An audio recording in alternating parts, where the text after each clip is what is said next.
Hi, I'm Monza and welcome back to the Orchesty tutorial series. In this video, I'll show you how to start a mock server included in the demo worker, install the product test application, and also import a pre-built topology. Then we'll use a connector to fetch the product data, inspect an error caused by missing input data, and finally check the response returned by the mock server. If you'd like to try the example yourself, you can find instructions on how to download and set up the demo worker in the link below. Let's get started.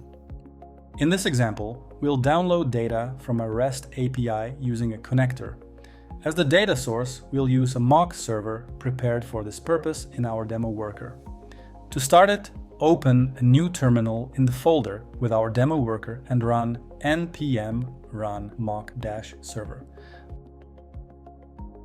The mock server is now ready, so we can begin the lesson. This time, we'll also look at how applications work. Applications are used to share configuration and credentials between individual connectors. Each connector then represents a call to a specific endpoint of that application. Open the Applications tab and install the product test application, which we'll use in this tutorial. Once the installation is complete, the application detail and its authorization form will open. Each application can contain any number of forms, and we'll cover them in a separate chapter. For today's example, the form is already filled in with the details for our mock server, so we only need to save it.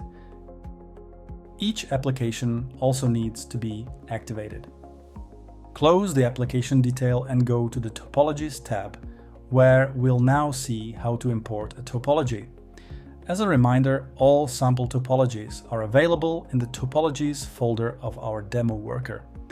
Topology files for our editor use the JSON format. You can export them directly from the editor, but with our AI rules, you can also create them using common developer-focused LLM tools such as Claude or Cursor. We'll cover this topic in a separate tutorial as well. We import a topology using the button in the Topology sidebar. This time, select the Get Product topology. We can rename the topology, but we'll confirm it as it is and continue to the next step, where we can select the worker to use. If a topology uses multiple workers, they need to be assigned to the individual actions in the editor. If we selected the correct file, we should now see a simple topology on the canvas containing only an event trigger and a single connector. Before publishing the topology, we'll add a breakpoint so we can inspect the data we receive.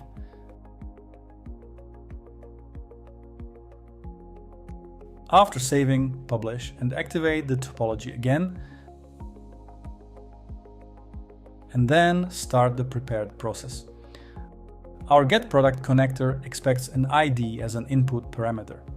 First, we'll see what happens when the expected parameters are missing or when any other error occurs during the process. So we'll start this first run without any input parameters. We can see that the process ended with the status failed, and we can also see where the error occurred. Click the error icon to open the message detail. Here we can see that the message body was empty. We can also see the message's operational headers and, most importantly, the error message itself. The error message window provides several actions, including editing the data and sending it back into the process from the point where the error occurred. For now, we'll discard this message and see how to test a topology with input data.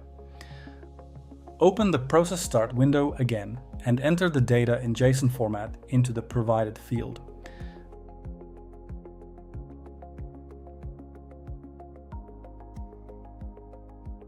Now we can see that the message has reached the breakpoint and we can inspect the data sent by the connector.